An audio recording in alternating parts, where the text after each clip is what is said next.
Welcome, everybody. Today I am joined by Jack, who is apparently always going to be here whenever any sort of Worlds Without Number stuff comes up. You're just going to be typecast into that role. Oh no. Yeah, you're not allowed to appear for anything else but these videos from now on. And today we're going to show you how to make a Hexcrawl using the tools in Worlds Without Number. This has been something that Jack and I have talked about. This is Jack's idea. I think it's a good one because people often say there's lots of great GM tools in Worlds Without Number and kind of just tell you, like, oh, they're there. But there isn't that much necessarily on how to actually use them. So today, hopefully, we're going to be able to use a lot of them. I don't think we're going to be able to get to every little one that we need because there's just so God, many. it would take us 8 hours. Yeah, the goal here is to basically make a hex crawl that'll work in sort of like for your first session. And we're using Foundry for this as well as the incarnate map, but you don't need to use Foundry for what we're going to do today. This is just the way we're doing it for the presentation. But you can do this with pen, paper, and dice and that sort of stuff with the tools. So yeah, you mentioned that there's a lot of GM tools, and while I do think that most of the world's number GM tools are really self-explanatory and easy to use, it can be a little intimidating to generate a hex crawl, especially if you're not used to running sandbox games. The book tries to give some advice, like, don't dive too deep on things that you're not going to immediately use, really only do the prep that you need. But that's easy to say if you have the context of having prepped your own content before. Exactly. If you're just used to like running adventures or something, then that's going to be completely foreign to you. And so this video will probably be really helpful. Hopefully. Yeah. So what's the first thing we're starting with? I think we were looking at generating for each hex. Yes. So we could, I guess, we picked a little chunk of the med kist here. Yes. This is from the World's Number core book. This is in the Gyre. This is one of the southernmost little kingdoms in the Gyre, and it's inhabited by like a pretty diverse cast of natives from old Vothite thought houses and actual natives that were here before a lot of the deeps opened up. With a lot of the underclass being these refugees from Emed Dar, which was overrun by the Anakim, who are like the goblinoids in this setting. The goblinoid stand-ins, though I think they're a lot more interesting than orcs. Yeah, but, and just to jump off of what you're saying there, we're gonna also try and use as much stuff from the core book so that if you have the core book, we might do some bonus stuff with some Atlas stuff or some other things, but overall we're gonna try and make sure that everything you can find in the core Worlds That Number book to Yeah. And all of the Hexcrawl generation stuff is in the free version. The free version of the only stuff that we would be relying on either the deluxe edition of the core book or the Atlas for would be NPC stuff. Mm-hmm. So there's in the core book, the deluxe edition, there's like some NPC random tables to generate like attitudes and like what their role is and stuff. And then in the Atlas, there is the tag system from the core book here, which we'll get into a little bit later. Except it's for NPC tags as well. Wait, the tag system rules. I can't wait to use that. I'm excited too because this will be my first time actually using it for like a thing. All right, so I guess we should just get right into it. What's the first steps here? What do you want to do first? All right, so we'll flick over to page 242 in the book. Okay. And we can see that this has the hex points of interest heading here, and it explains what a hex crawl is. It frames it, I think, like a really helpful way for people who aren't familiar. And they say, for hex crawl, like a room, it'd be like, doing a dungeon. A room is a whole hex. There's point of interest on those, though, and that's a different story. So we've picked this little sub area because, again, you don't want to prep too much. We don't need to generate hexes for the entire Gyre. We'd actually be here for 10 hours. Yeah. Just doing that part. Just rolling the dice enough times. So we picked a little, like, what is this, 8x7. So we should have like 56 hexes if I remember my addition tables correctly. Yeah. So the way Worlds That Number says to do it is you roll a die, and on a 1 or a 2, that hex has something. On any other result, there's nothing important in the hex. Obviously you don't want something on every hex. That gives you a very crowded feeling. And also just like, these hexes are 6 miles. Like, how much interesting stuff is there in like open country? Yeah. Exactly. In an RPG. I mean, you could get into your like historical stuff where it's like, well, actually towns are never more than like a mile apart. It's like, yeah. It's not important. Yeah. So the game gives you the guidance that if you want a relatively dense hex crawl, use a d6. So like 1 in 3 hexes will have something on it.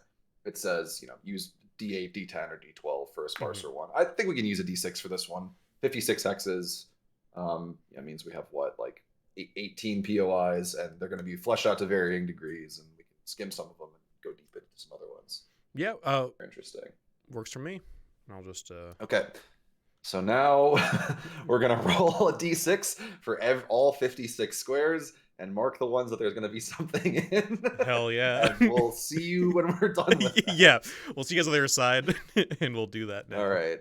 All right, and we're back, and you said we have about 20 out of 56 here, so we have actually about 1/3. For your first session, we'll start fleshing these out, but one thing to keep in mind is that don't overwhelm yourself too much, because this could be way too much work that if you want to flesh out every point of interest, you might really burn yourself out before you even get to session 0 even. But yeah, we'll get to the town at the end here, the starting town, because also what we kind of want to do is, just generating a Hexcrawl doesn't really get you started. You still have to have a starter adventure. So we're going to use Yukai here since it's already on the map, and we'll generate some details about the town, and then try to frame out a little starting adventure based on the stuff we generated. Exactly, and just do some interesting stuff. The 6 or so, whatever, have within 3 hexes of your starting town is probably the places you want to focus the most. Yeah. These are only 6-mile hexes, so you can actually go pretty far in a day with the base rules. Yeah. It's like 18 miles a day or something like that.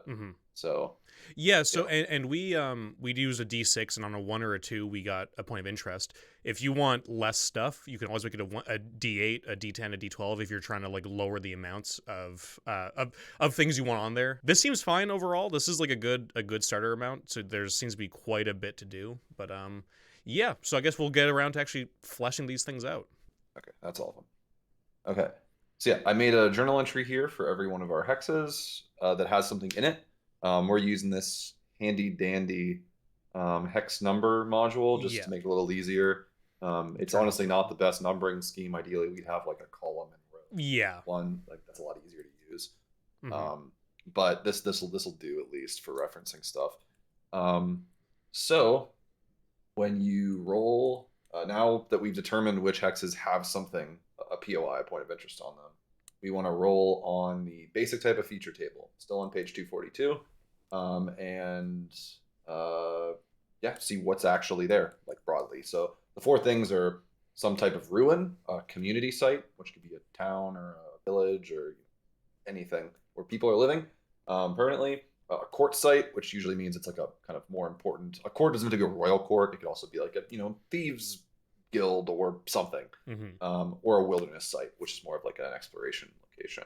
Yeah. All right, so we're gonna use the built-in roll tables in Foundry for this. So these are pretty much every table in the entire core rulebook has been put into Foundry and is very easy to use. Yeah. Shout out to Sobrin for putting in a lot of work. Yes, thank you so much. Number system. Yeah, Sobrin and everybody else who's worked on the Worlds Without Number stuff for Foundry. You guys have done an insane job for. It's come a really long way. Yeah, I remember when it was pretty much just a clone of the OSE system, which is not like the most feature-rich because there's not a lot of rules in OSE.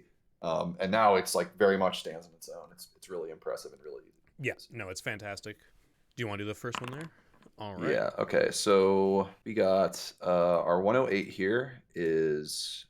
Are we doing 317 first or 108? Because 317... honestly, it's probably easier to just do 317, yeah. Okay. All right, so I'll go ahead and grab the journal entry. I'll drag it out here. I'll turn off the numbering system on my side because it looks nicer without it. Yeah, that's a good call.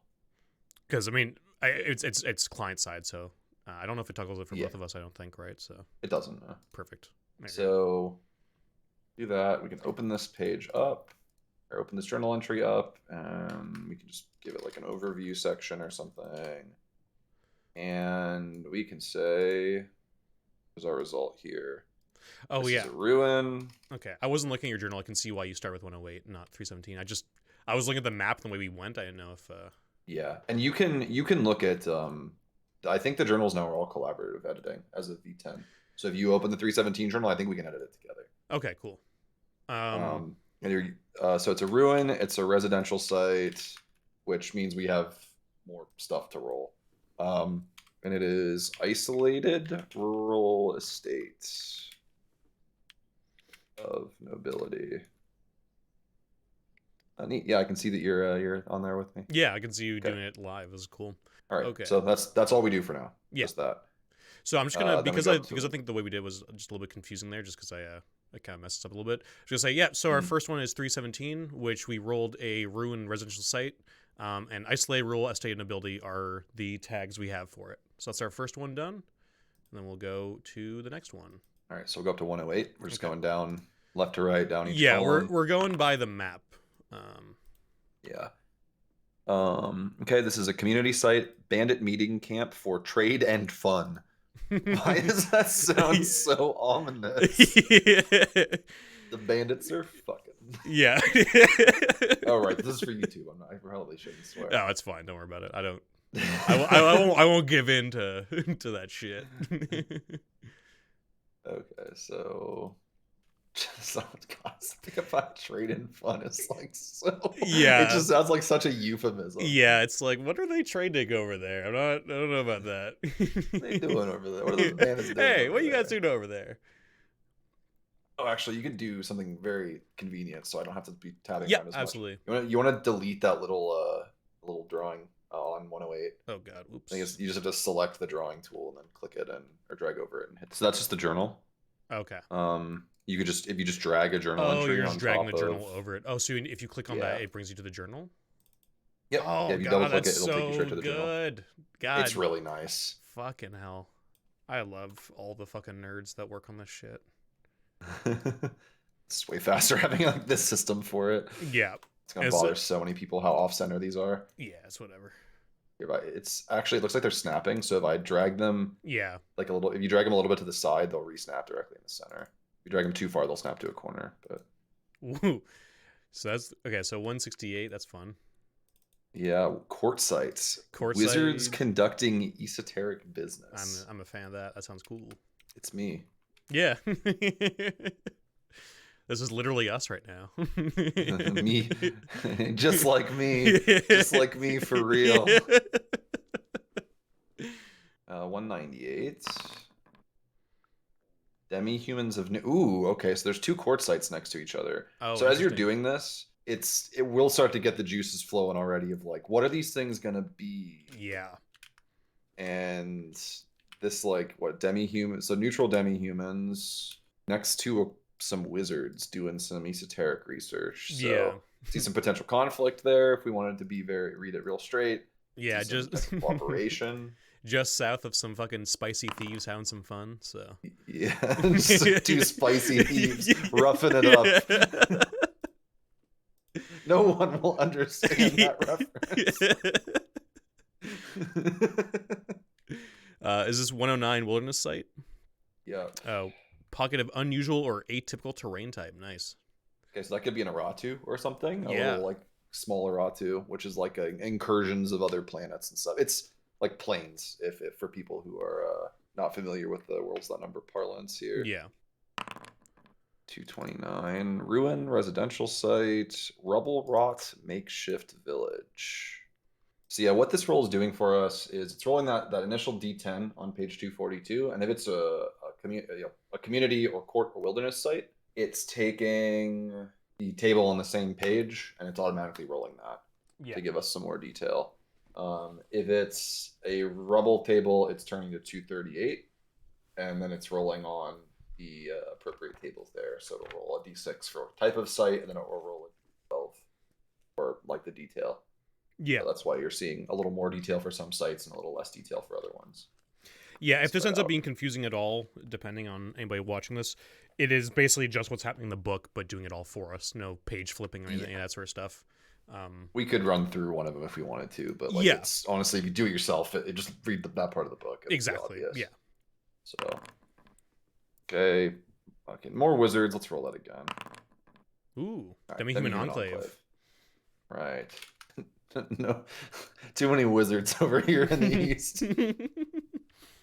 Though, given like that this place is supposed to be very like disparate in like the peoples and like cultures and stuff, that could make sense that there's just like a lot of wizards here. Yeah, of different schools and doing their own shit. Yeah, absolutely. Yeah.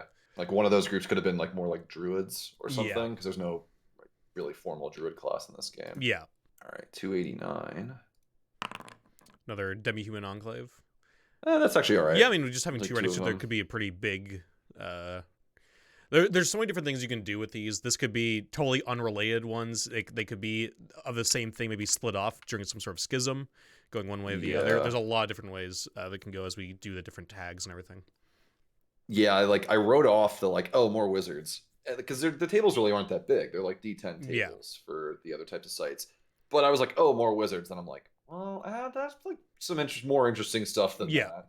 Well, we also have about 700 more things to roll on, so we might get some more wizards anyway. So, ooh, so soldier farmer is dispatched to the wild. Yeah, that's for that what, makes a lot of sense in this area. Yes, nice for 200.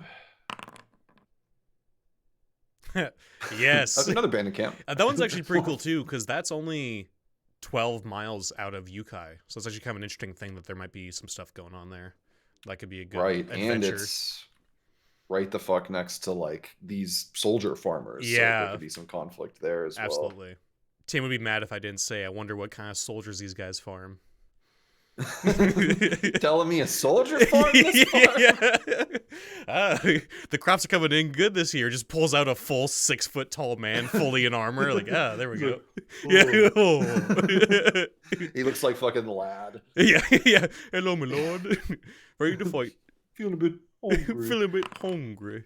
Small group of isolated recluses. And is that up in 111? Yes. That works really well. Yeah, it's like up in the mountains. Ooh, yeah, good call. Yeah, we even talk about how the fact that like, we got shit for the terrain to roll. Oh we got so much stuff covered. Village of rebels or exiles from a nation. Interesting. Because we got some recluses and we got some rebels or exiles, just pretty close to each other. This could be a village that's entirely Darian, which would be unusual. Oh yeah, because they're usually mixed in. Mm-hmm. It's probably not good for them. Yeah, to be alone. Magical production facility ruin. Ooh, I like really that one just makes me think like Dying Earth so much. Like, yeah. Oh, what modern thing can I kind of obfuscate into seeming like it belongs in a fantasy setting? Some repurposed like 3D printing manufacturing. Right. I do like the way it's rolled here next to Yukai, where we have 5 different journal entries just all surrounding it, which I think is pretty cool. Yeah, so if we end up coming up with something, I mean, we have a lot of stuff to play with as like a reasonable starter adventure in that case. Absolutely. We'll see if we have enough time. We'll see where things go. Yeah. Lake, spring, or major water source. That makes sense. It's what 231. Yeah, it's right next to Yukai. Oh, it's 231. Okay, yeah, that's perfect. That makes so much sense as to why Yukai's there as well, right next to a major water source. That's right. But it's also not like that is on the hex. No, so exactly. It's like, why? Like, is there a reason why Yukai wasn't founded closer to that? Yeah. Like lake or water source? Yeah. Hell yeah, I got Oxford commas up in here. Fuck yeah. Quartzite, miners, prospectors, or woodsmen. That's for 261? Yep. We're actually getting again, I said these tables aren't that big. We're getting a lot of unique rolls. Diversity, yeah. We're not getting a lot of doubles. Yeah. I say that now we'll probably exclusively roll. Yeah, right. Roll things we've already seen from this point on. Well, that's like when we were rolling all the tables, we got like nothing this first line down, and then the next line was just nonstop. I was like, oh my god, this is actually Yeah, look how streaky all of our rolls were. Like literally. Okay, 112. Quartzite. Traders or merchants risking the wilds. Okay. Yeah. Up and that's at what, 112 up here? Yes. Perfect. Yeah. It is really cool where obviously these are designed for this exact thing, but it is really nice seeing all the stuff that makes sense. Like without, I know we've repeated ourselves already a bunch of times here, but just even without so many details, like the woodsmen, miners, whatever, just off of where Yukai would make sense. The same with water source. Now we have these guys up in the mountains, really far away from what we have down here with these exiles. Yeah. Like who knows? Maybe those traders are dealing with the exiles and the recluses because they have some good stuff that they can only get from those guys, or exclusive trading rights to them.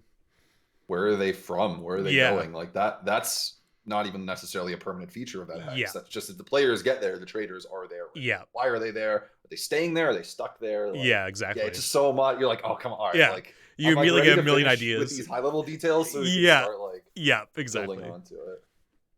We're almost done here too. We only have 3 left. Yep, just a couple left. Okay. 202. So this is the Ruin. one. Ruin residential site, townhouse, or minor gentry. That could be like some slums, maybe off of Yukai. Yes, this is like ruins of a nice area. Yeah, it could also be like maybe that's why Yukai was founded there because there was actually already existing stuff. Yeah. It's like people have re-inhabited. Yeah, there's Like, loads of cities, that built on like if it burned down and they rebuilt on top of it, right. sort of thing. So it might have just urban sprawl Burned might have down, just fell gone over. south. Yeah, yeah. Ooh, oh, there you go. Look at that. So this one up here, what 143? Remnant of a major settlement swallowed up a community site. Interesting. This is a fucking weird area up here in these northern mountains. We got some weird things that be going on up there. Makes sense that like because like the mountains as like a geographic boundary means Yeah. that there can be weird shit very close to each other that could never interact or Yeah. could interact all the time. Yeah. Okay, and 323 is our last one. Ruin military site, secret operation base. All the way down there in the corner. I love it. It's like the hills. Yeah. Oh, that just makes me think of Fallout New Vegas. The yeah, that's literally the where Brotherhood site out yeah. in those hills. Yeah, it's literally what I was thinking of as well. That's lean into tropes, I mean, absolutely. Okay, so we filled all these out with their basic tags that we got from what's on page 242. So what's the next thing we want to do? Are we just adding a few extra tags to each one, or what's the? All right. So yeah, I'd say we start using the tables starting on like page 146. So this goes into the tags. Okay, cool. And we can roll some extra tables if we want to. We'll get into the tags. So there is the extra thing on 146 is placing ruins and POIs. Yeah. And there's some extra tables here that might be able to flesh out some of our ruin sites with. Yeah, I also realized because I'm not as familiar with with the changes in V10. Mm-hmm. You can totally just click create map note and then just click on the map, give it a name, and select create corresponding journal entry. And so I did it the slow way by creating the journal entries and then dragging them out. You can just click, type what you want, and then hit create journal entry, and it'll automatically make it for you, and it'll be titled. That's so with cool. what you make the thing. So I did it the hard way.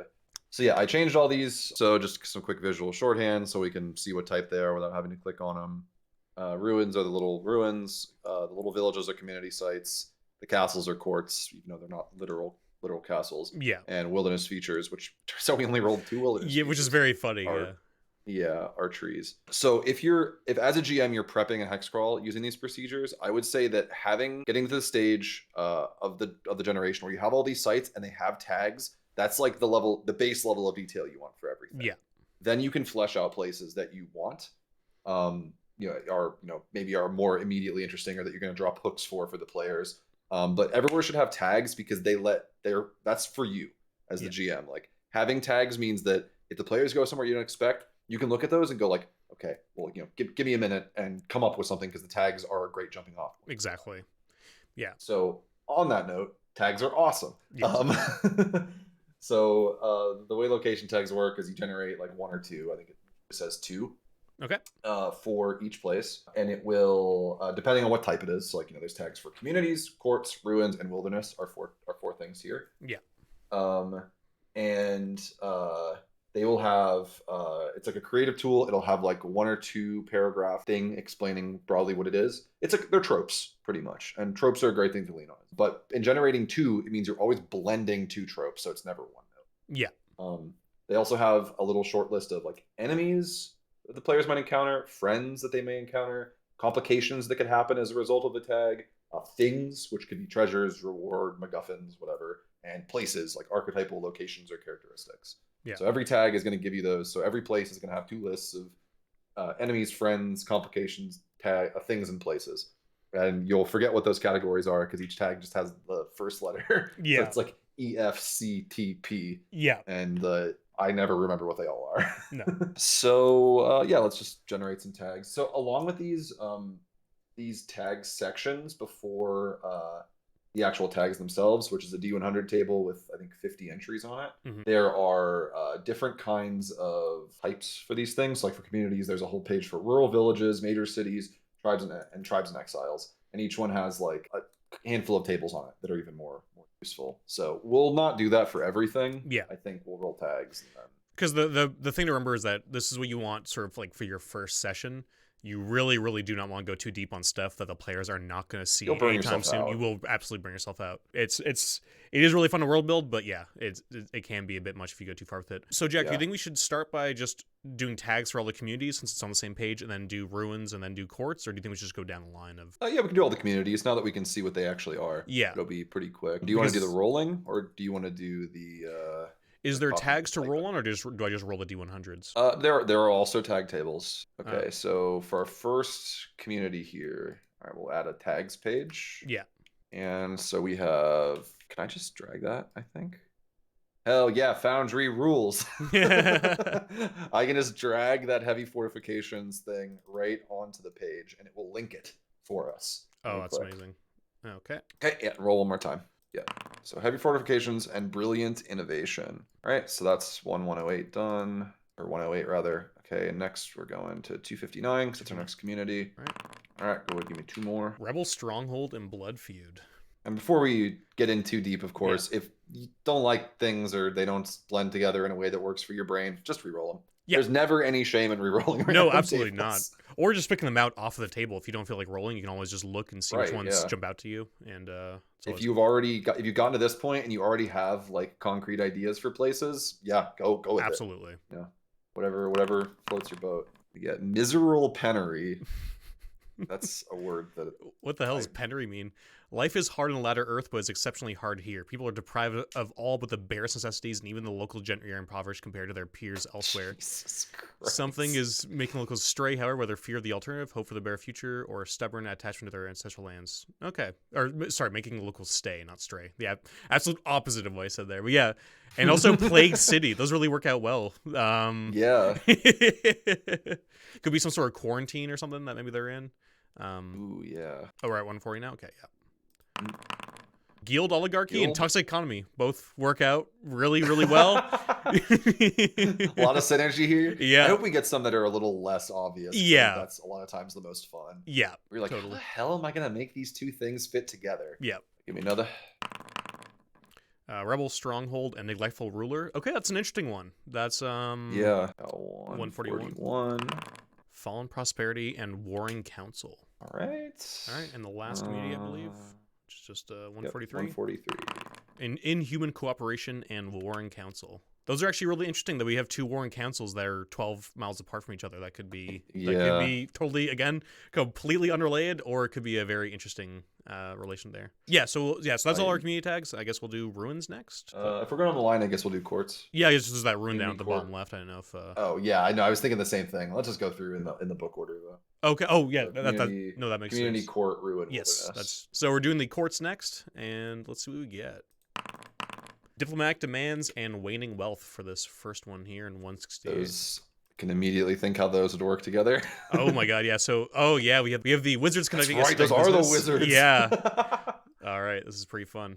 New generation and splendid seat. These are the demi-humans. Yeah. Oh, this it's so funny. I swear, like neither of us are faking this. It's just like you just start to roll this stuff and your brain starts going. What am I gonna do with this?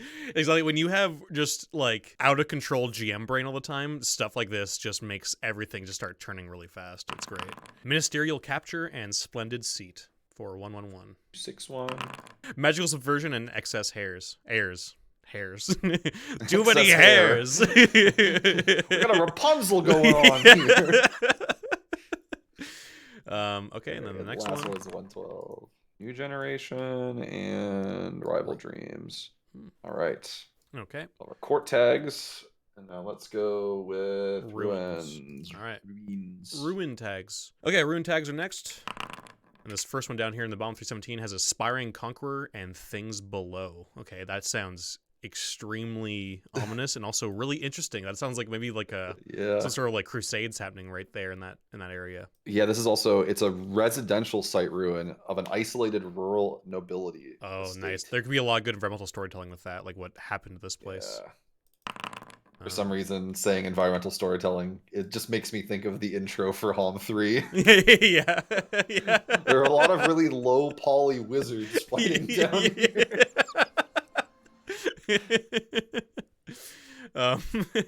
So our next one is Precious Resource and Distant Gate. Okay. And so that's for 138. Yes. So 229 is next. Limited Access and Desperate Hunger in 229. And then over to 201. Birthing Cyst and Failed Intrusion. Ew. Okay. That's don't disgusting.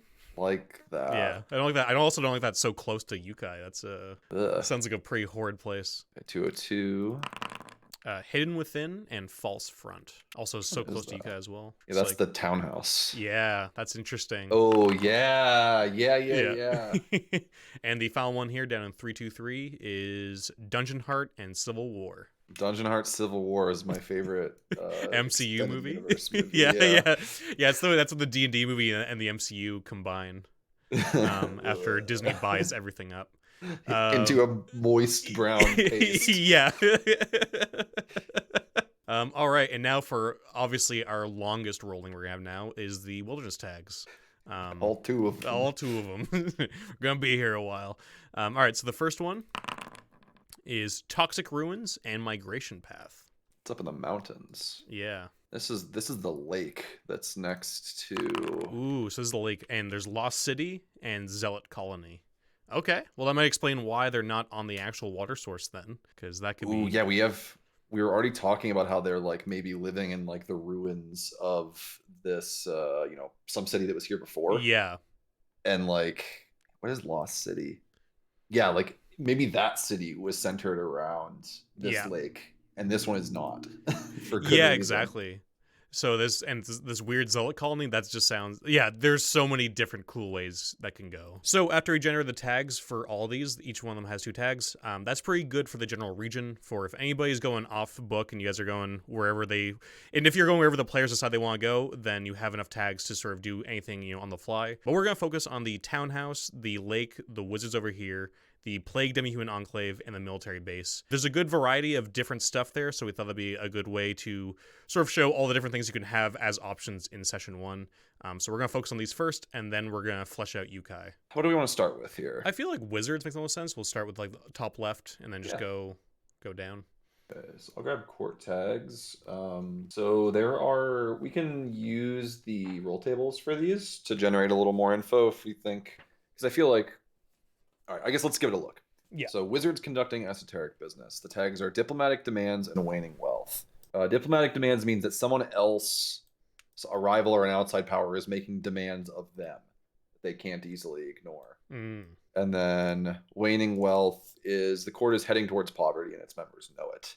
Yeah, those two seem very easily connected.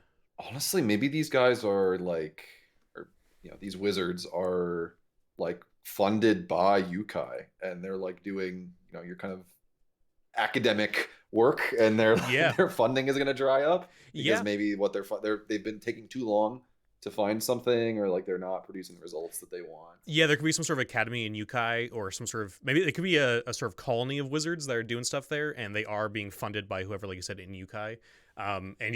They are probably maybe not using their funds the best way they could be, or have some crazy research that they need to actually, finish up here soon or something like that. In this case, we'll take a look at the court tag, or the court tables on 171. So that's religious courts, but it also includes like strictly secular academic stuff as well. Yeah. So like temples, monasteries, seminaries, secret cults, or strictly secular academic institutions, which I think in this case it seems to be where we're going. Yeah. Let's see, is there a table for this? Is it /R? /R space, yeah, 6012. Or /6012, my favorite subreddit. Yeah. For generating a number between 6 and 60, or 6 and 72. It's the next hot subreddit you guys gotta join. All right, so I'll stick these into details tag here on the wizards. Let's see, so we can change this. We can say like academic wizard dig site, or like research site. And then, so we got a 4, which is affable, courteous, and cooperative. Okay. That's That's interesting. their relationship with the larger faith. So they're like, ooh, so they're kind of naive then, right? They're getting their Yeah. funding cut, and they're like, well, I don't see why, like, we've been doing everything. I don't get it. Yeah. Like, Yeah, it could be a lot of maybe like a lot of young researchers or something, some really like starry-eyed ones who did not yeah. really think about how much things cost or what they're doing exactly and how they're using their resources. Okay, and then we have an 11, which is the major figure is Ooh, Temple Temple Sorcerer, which in this case Sorcerer. will reflavor to be like, I would assume he's like the senior Yeah. like researcher here. Yeah. Yeah. Then we got an 8, minor figure, Slave of the Faith, which I guess is like, what is this, like our militant atheist wizard here who's like, magic can explain everything. Yeah. Yeah. I like that a lot. Yeah. Minor militant atheist. It's just a redder who's just really Right. And then we got Source of the Power in the court. That's 7.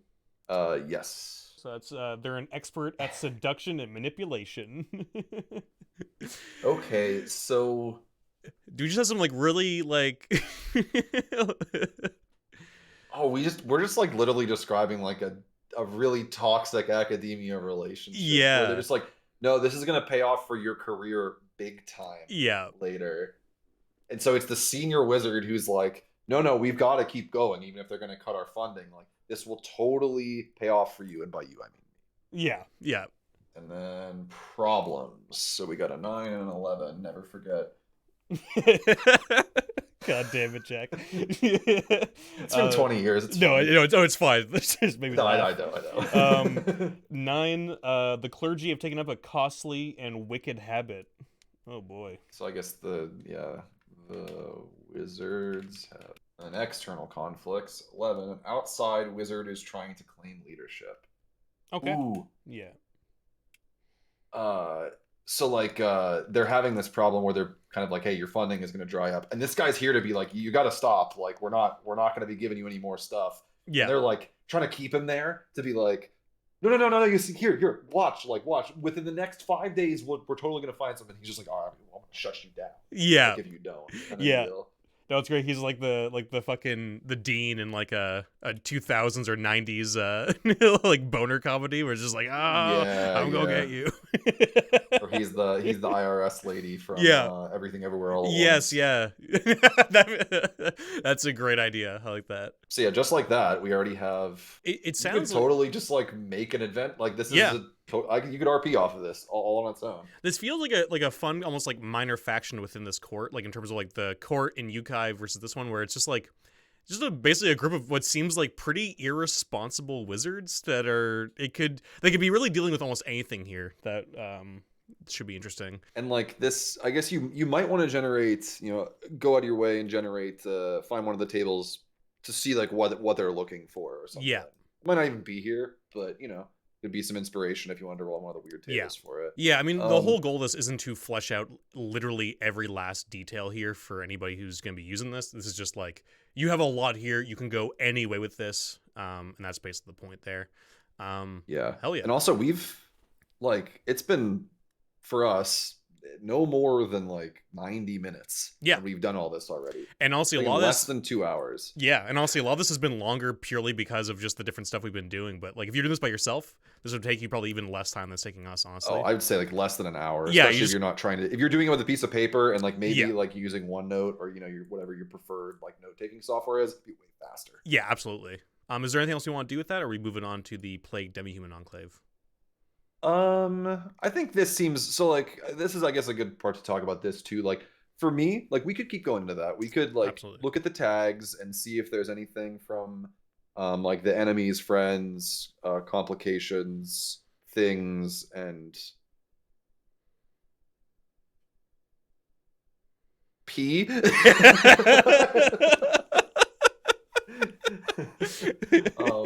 Places.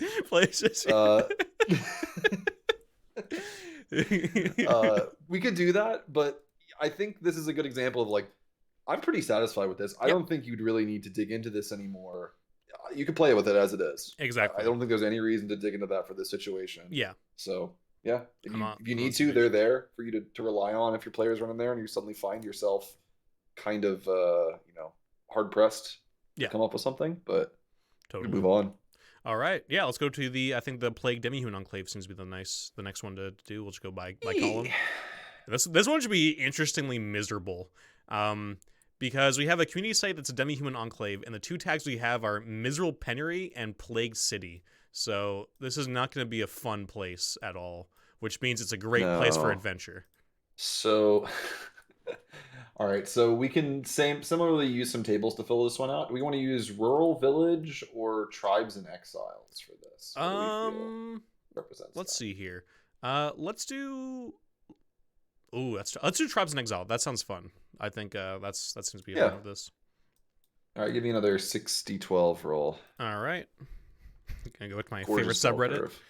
r/6012. Plugging it here. I guess I should go claim that. Yeah, we should go claim that. That'll be the official subreddit. Well, 2 10s and a lot of other low numbers. Actually averages out perfectly. Yeah. 4 low, I guess. Yeah. Right. 36. Yeah. Okay, so why are they staying here? What page are we on here? Why here? Question mark. It's a great question, considering the fact that they seem to be in a pretty shitty situation. What page are we on? This is page 151. 151. Okay, cool. So we got a 10. They've been paid or induced to be here. Can we think of a way where that would make sense, or do we want to re-roll that one? Paid or induced to be here. I mean, we do have a reason. As Miserable Penury does say that there's a reason why they're stuck here, so that actually does fit into as the reason. Like, there's a reason why they haven't left, and it could be something as simple as maybe some sort of because we have Plague City and the Penury. They could be some sort of disease that literally they're in quarantine. They're being forced to stay here. Maybe anytime anybody tries to leave, they're just being killed off. Right. Oh, there's that. So we're not planning on fleshing it out, but there is a second demi-human enclave just to the north. And for that, it's Rebel Stronghold and Blood Feud. Ooh, yeah. So maybe they were the losing faction. Yeah. In some kind of change in leadership. Yeah. And now they're like, you get the fuck out of here. You're staying down there. Yeah. Yeah. No, I like that a lot. This is like super fucking dark. I like that. Kick their asses in the pricing. And this actually does raise another question, which I'll put in the notes here, which is, what the heck is this disease or problem? It doesn't have to be a mundane disease. It could be like some magical effect that is now recurring. Maybe that's how they won. They used some sort of horrible, what would be considered war crimes at this point, using that. Yeah. Maybe the legacy had some sort of weird thing to do with it. If they were originally unbalancing stuff in this area, and the legacy's holding them here, maybe, depending on how you're using legacy in your games. I think magical disease curse thing is disgustingly fucked up, and I think works very well for this setting. So I'm good with that. Who runs it? We got another 10. That is no ruler past the clan heads. That's actually fantastic, because that could mean the reason why they also aren't leaving is because there's no central leadership. They're constantly at each other's throats. I think he was executed. Whoever the leader was executed as part of the rebellion. So it could be a bit of a crab bucket situation where whoever's left here, everybody's deciding on who should be the next heir or who should be the one who's leading, and nobody can decide on who deserves to have that, because something might be like, well, I'd rather have nobody than you here, and that's the same way for every other head of these clans. So that would also work well with that. All right. Significant locals, which is 3, seer or shaman. That is another fantastic one. It's easy to do. You got some sort of, we can go either Merlin type or whatever it might be, but they might be somebody who's so wise, but they don't want to be in charge. So it's one of those things where it's like, this is not my job. One of you needs to rise up to this. I'll absolutely give you counsel and wisdom, but this is not my position. They're like, I'm here to serve as a head of the faith more. Yeah, exactly. I don't do the whole thing. Yeah. Which could also easily lead into some sort of, depending on what kind of fantasy you're going with this, could lead into that seer being like, there's some sort of prophecy of us actually coming out of this, and it's not me who's going to get us out of there. So that could be another reason as to why they're not taking up the mantle. Pressing problem. That's a 6. Fearsome beast hunts them in the wilds. Ooh, okay. Could be a good reason as to why they're not allowed to leave. Yeah, well, it also could be that, God, think of this disease, especially if it's like a legacy cause, Yeah. like marks them to Oh, certain unnatural oh beasts. yeah. So it's almost like they magically smell really strong as a result. Yes, that's cool. That's God. These poor bastards. Holy shit. They're This fucked. this is awful. Also, the exact lighting that you have is it makes your hair look like you dyed the back of it red, Yeah. Yeah. Yeah, especially if I you have a turn pink light on my sideways. left, yeah. So Gotcha, gotcha. Oh yeah, you purple and pink. I see that yeah. now. Yeah. Okay. Local likely to interact with adventurers. Which number is that? Is that 6 next? That's a one. Oh, one. Okay. Raid taken slave looking for a way back home. That totally fits with the whole war thing. They could have just jumbled up anybody they might have grabbed with that, maybe. It could also be somebody that they took even though they lost. Mm. And like they're not supposed to have been up there. So like they could be just turbo fucked if somebody from the north finds out that they took them. Yeah. Yeah. It could be when they were exiled, maybe they had one last raid on that northern part and they took some people with them, and that was like the last real thing they ever did. But yeah. Ooh, yeah, maybe honestly, maybe those people now that they're down here, the northern tribe is like, yeah, no, you're on your own now. Yeah. Oh, that's dark as well. Yeah. God, this is the worst Yeah, place this is ever. like an actual like hellish area. And then interesting things the place can offer the party. And we got two. Knowledge of a hidden place of wealth.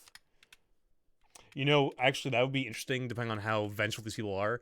They might know of some sort of storage or treasury that's in the northern part, like where the original enclave is, and they could be like, "Hey, Yeah. you know, you help us out with these things, or you know, whatever they want. We can tell you exactly where some treasure is, or this or that, or whatever might be interesting to player characters that these characters don't care about.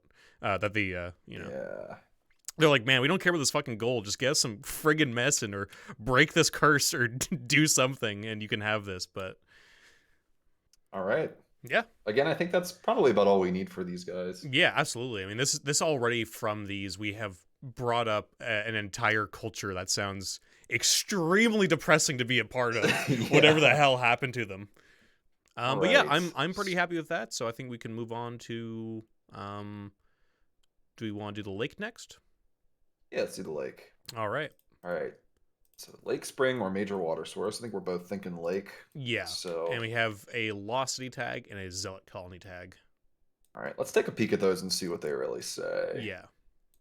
City here once and its remnants can be found. Okay, that makes sense. We've kind of already covered that. Yeah. May want to end up tying in some of these tag elements. In zealot colony is there's a settlement of radical religious or ideological zealots here, ones too extreme to be tolerated in civilized lands.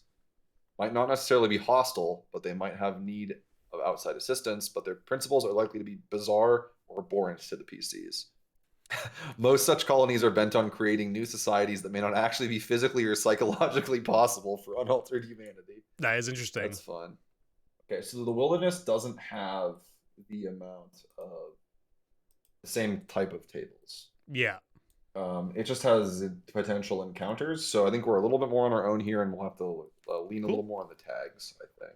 That's interesting. What page are those? Are the wilderness 205. 205. Okay. So yeah, there are 5 D12 tables here. We can roll. We can still roll them and 5 see what we D12. get. Yeah, see if it gives us any inspiration as to what's going on here. Again, like encounters in a wilderness hex really makes sense. Like there is a feature here. It is the lake. Yes. Probably takes up a big chunk of this hex. Yeah. And there is a ruined city that's around at least part of this lake. Yeah. What is actually in there? Though? I mean, and that city could just be like one district left. The rest could be just gone to time or Right. submerged underwater. So a lot of it might not matter. Actually, that's an interesting idea of maybe if this city was magically drowned, as like the lake is not a natural forming lake. Ooh, yeah. There's some interesting precedent for that even inside the Gyre too. Like you have the tomb water. Oh. Where it's just like there's I think it's the tomb water that's that. There's like 2 different essential magical water sources in the Gyre that make the river. And one of them is like it's just a deep that is continuously generating water from somewhere. Okay, that is interesting. If maybe some sort of spring is going off of that to fill up this area. Yeah.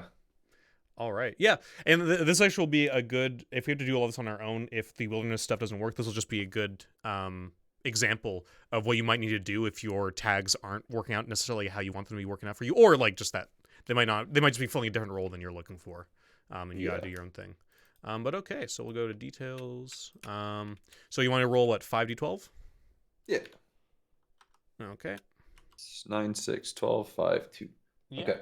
So 9 on human encounters would give us a common traveler, perhaps lost. Makes sense. I mean, they're just out of a city, so it could be that they're looking for that city. Oh, I guess, yeah, these are just all different encounters. You're right. So this is... Yeah, we'll see if these... yeah. We'll run through them and see if they give us some... Yeah, some idea of what else is happening here. Maybe it'll give us something for the Zealot colony. I don't know. Yeah. Got a 6, which is religious figure conducting some rite. Oh, that obviously I think should be someone from the absolutely colony. From one of the Zealot colonies. Yeah, absolutely. Or from the Zealot colony, I should say. 8, and then 12 for beasts and monsters. Something too dangerous. Far too. Ooh, what if that's what the Zealots are worshipping? Yeah. Yeah, no, that's where my brain went too as well. Something in the lake, maybe, like some sort of sort of freshwater kraken. I think my mind immediately goes to the what the fuck are they called? There are these creatures in Book of the New Sun that are agents of one of the kind of like implied to be literal alien powers that is like, you know, warring with humanity. Yep. Where they're like naiads or something. Or like, you know, they're women who are in the water. They're gigantic. Like they're like 50 or 60 feet tall. They're also so big that they can't even they like collapse when they're out of the water. Oh, that's cool. Like at one point, one of them like reaches out and it's like the character describes you could hear their bones breaking because they're not built to be out of the water. That's actually really cool. If like maybe if that would be all the stuff they can see every time the naiads try and like talk with them, they start breaking down too far, like too fast before they can actually communicate with the Zealots. So the Zealots are using that as part of their ritual of like, what are they trying to tell us or anything like that? If they come out every once in a while. I like that idea of weird creatures that we can't totally, not that we can't comprehend, but the current ways of communication with them is just not working. And they might not even be trying to communicate with us at all. It could just be that they're doing their own thing. And these Zealots are completely wrong in how they're reading what these knives, interpreting what they're doing. I like stuff like this that just raises a bunch of questions. Like, is the Losity in this lake, you know, at all connected to these naiads? Is it just more unrelated stuff? Are they a reason why it happened? Are they something that came after the fact, you know? Right. Yeah, did they come from the same place that all this water came from? Yeah. Okay, so the next one, the next one is what's happening with the Sapiens. Could that be both for the human encounters, or what would that be for?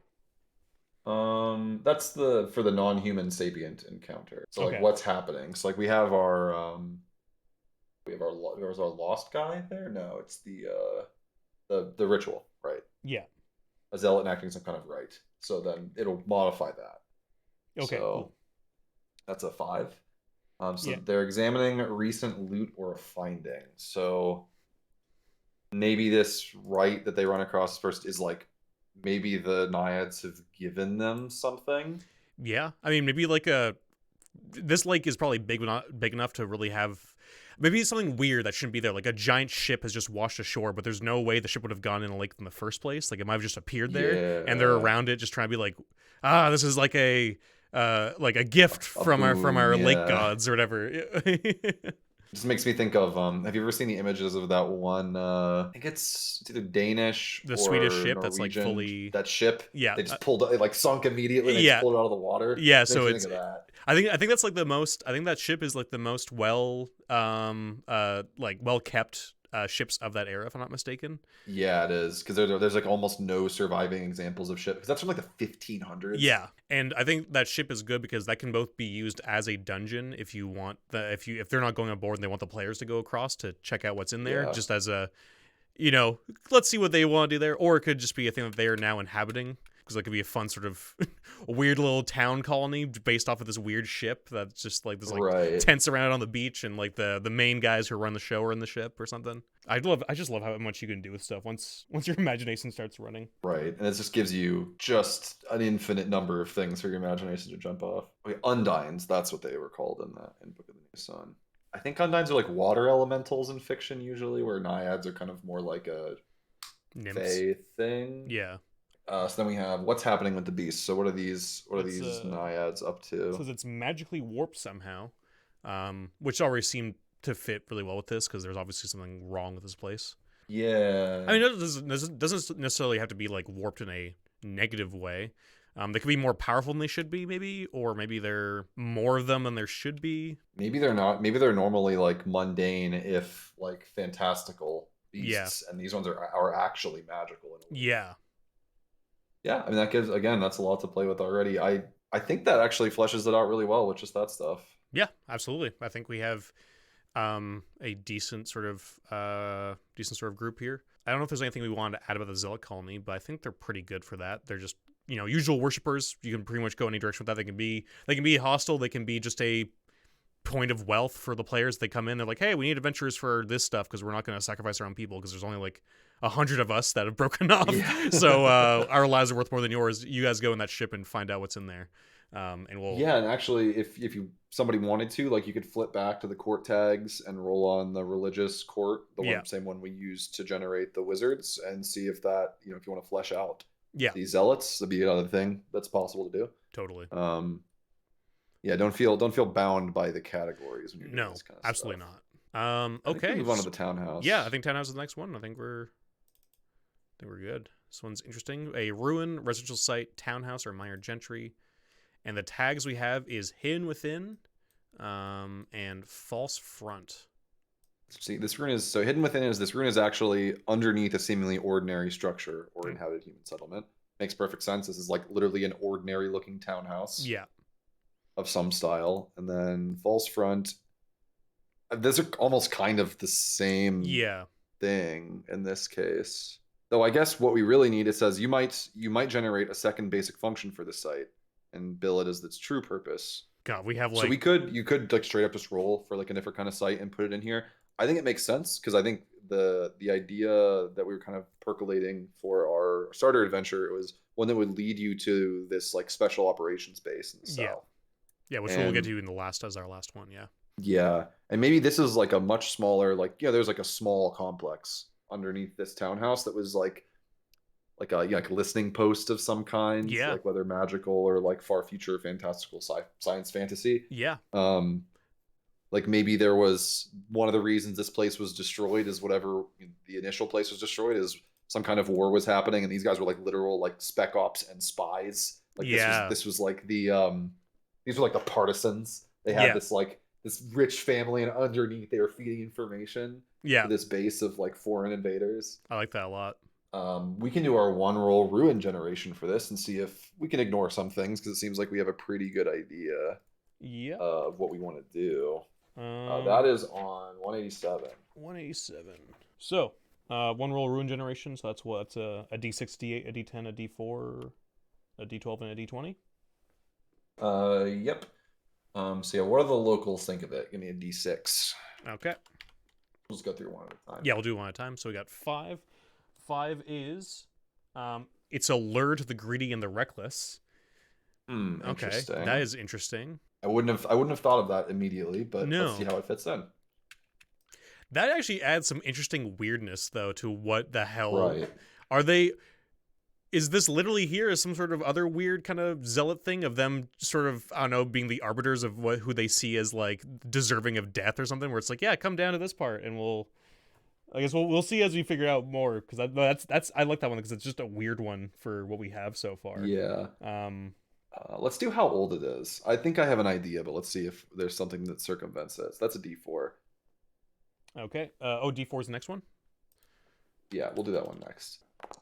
Okay, so the next one is 3, which is part of a known prior nation or polity, which fits in perfectly with what we're so far going off of.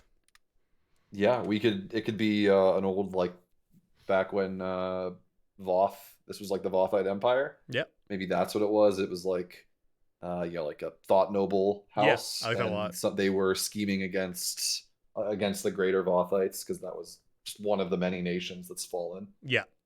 And the Vothite thought nobles, from memory, you'll know better than me, Jack, but just for anybody who's not totally aware, I believe, weren't they like sort of wizards that used like sort of their mind magic? Yeah, so like the Vothite Empire was like a pretty it was a human empire, but it was pretty tightly controlled because their whole thing was using like thought and like mimetic Hmm. magic to control like literally what people could perceive and how they could think. Yeah. It wasn't just mind control. It was like this subconscious, like there are certain things you are unable to even think about because Yeah. of like the words and stuff society has in place. Interesting. Yeah, they're all detailed in the core rule book. Yeah, I think are they So, only in the deluxe version though? The like the or I so guess the the class is in the classes. deluxe Yeah. version. Right. So I think we can ignore what basic kind of ruin is it, because we Yeah. know Yeah. what it does. So How did it become? ruined.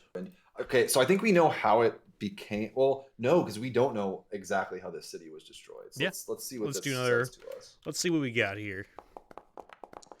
7. So some dire monster or great foe smashed it. Or it's a like manor that Yeah. is horrifying. Yeah. So maybe like the upper floor has been like totally ripped off of this, Oh yeah. and it's like stairs open up onto like what is the roof now. Yeah. Oh, that's actually interesting. For what we have so far, depending on how we change the history of this, whatever destroyed this thing could still be here and be the exact thing that is the false front or the hint. Like this could be the thing that's actually like maybe underneath whatever this is. Ooh, yeah. What if it's like so like there is the like secret like whatever listening post Yeah. thing. What if it's like occupying them? Yeah. So it's a being. So that raises some interesting questions too. Like, it's powerful or big enough that it is or was able to do this. Maybe it Yeah. can't do that anymore. Maybe it's Yeah. been here for like 100 years. It could also be because it's right north of the city. It doesn't think it can take on the city. Maybe the reason why it's also luring, greedy, and reckless is maybe it's testing to see how far creatures, like when I say creatures I mean to it it's creatures, people from what's the name of the city, Yukai. Maybe it's trying to see how powerful people can come, like what it's dealing with, if it has some reason as to why it wants Yukai or wants in Yukai, whatever the hell this thing is. Maybe it's just testing humanity to see what it can do. Be like, Yeah, I wonder. So yeah, it's something that, especially if we are going to use this as our starter adventure, like first sight, yeah. it's good because it's like 1 hex away. Yeah. Yeah, maybe it's something that was powerful or Yeah. lacks the current source of its power, and Yeah. so like the players could, maybe it's not really meant to be fought Yep. straight up, but the players could feasibly fight it. It's not just going to roll them. Well, it could also maybe perhaps respect or ask the players to help it with whatever it has, because with also the It world, definitely seems like it's a sapient thing, yeah, based on what we've kind of been sketching out. and time is so loosey goosey in the latter Earth that it could have just woken up from some strong slumber as to why it's like so weak or whatever, and maybe Yeah. the players, the first things they come across that actually are able to get through its defenses or whatever it's doing, which will also just be an in-game reason as to why there's traps and monsters. Maybe it's learned other things just to test stuff. So maybe it's looking for an ally within the city to start to build off of or start its own weird cult. Again, there's so many ways this could go depending on what we're Yeah. feeling. We're gonna try not get too bogged down in every little detail on this, but I think Strange Andy, that for some reason is luring worthy adventurers over towards it to sort of see what it can do with it, I think is a good place to start, at least. Oh yeah, and I think we've already answered our why hasn't it been plundered bare yet, and who's used the ruin before. Yeah. So we don't even need to roll in those tables. Yeah. So it would be fun. We can. There are ruins, Ladder Earth specific ruin types after this. That there are tables that you can roll on, like Ancient Deeps, Brass Hegemony, the Jikagita, the Rule of Shun, and there's Lothite Empire ruins. So I'm just curious if I roll a d6. Yeah, on here. roll d6 for me. Oop, I'm an idiot. 6. Okay. Detritus of a mind-bending working, now broken but stained by shadows of the past. Maybe that is the you're like, oh well, if you see this, it's like the building just off to the right. So it's like, yeah, so maybe it was like some giant statue that had like some huge, amount of mimetic power and how it made people think, especially because it was near like the nobility houses. And maybe the working isn't fully operational, so maybe this creature is trying to get back up and going for whatever reason, maybe it's the only reason the creature's still alive, because it can feed latently off of like the kind of whatever energy is still suffused in the working. Well, that's actually a really fun idea if they do have to fight it, that this is sort of like it's a super powerful monster, but if you destroy this thing, you're basically cutting off any sort of life force it has. I got it. Okay. So it was powerful. It's not now. it was in like a state of, torpor or something for a long time, Mhm. perhaps, and has been luring people. What if it is literally something that feeds off of the fact that there are sapient minds nearby? Oh, that's messed And up. so the Yeah. fact that this working is here means that even though it hasn't eaten much, it won't die because Yeah. there's this like kind of Yeah. latent field. But like it really needs people to come there because it doesn't physically eat them. But the Yeah. fact that there are more thinking human beings around makes it more Yeah. powerful. Yeah. Which in itself also adds to the fact that could be some fun monster types to fight, which are maybe perhaps deranged people that have come Yeah. down here of the past. So you might have some actually decently equipped adventurers who are a little bit deranged or crazy, or monsters that are also crazy. Because it doesn't want to kill them. It just No. wants to keep them Yeah, it just around. keeps them alive enough to feed on them, but maybe that just really warps their brain. It could also mean, depending Yeah. on how this is so good for if you want to lean more into horror, there could be the ghosts. Maybe the people are sort of consumed somewhat, but maybe they're like there's echoes of them left. So you have these weird generations of echoes of people that are still in the dungeon that are you might interact with in weird ways. Yeah, you could lean more traditional and go that like it eventually does just devour, like even though it's just kind of feeding off the fact that they're around, it Yeah, does eventually like just devour or corrupt the sapience yeah, of people. So you could go for like a zombie approach or like yeah, some kind of undead adjacent. You could use some of the neat undead generation yes. stuff in the book to do that. I just feel like with mind Oh, bending working, there's just you should definitely I think fuck with the players in some way, and I think leaning into horror yeah. with everything going on with what we've rolled up so far, I think is a good way to do it. Yeah, there's a lot of inherent horror in a Dying Earth setting Yeah, when you really dig into things. yeah, exactly. Right. So that could be in that. For the purposes of our starter adventure, like the players learn that there is this base that has a lot of like un supposedly like untouched like old technology or Yeah, magic working stuff. Nobody knows exactly where it is, yeah, but there are rumors that in that old house near that statue that makes all the hair on the back of your neck stand up and feel like somebody's right behind you all the time. You go, there's it's hidden in that building somewhere, yeah. like a map to it, or whatever coordinates or something. No, So they got to go up that's really there. cool. Yeah, God, it's so great because I like that a lot because I think that's very classic sort of horror.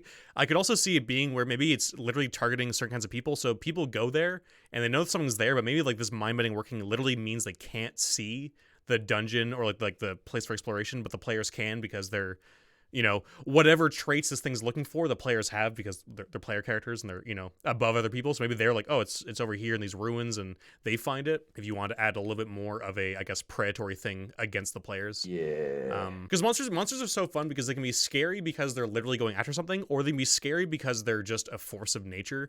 And this thing so far could absolutely go in any direction that you want, depending on how much you want the players to be heroes the realm types, or if you want them to just be part of this thing that's just way too big for them and they just got wrapped up in it because of circumstance. So but yeah, is there anything else we want to do with this? we flushed this out I pretty think we well. I fleshed it out. mean, Yeah, if mind-bending you want to weird like, fucking monster creature. Yeah.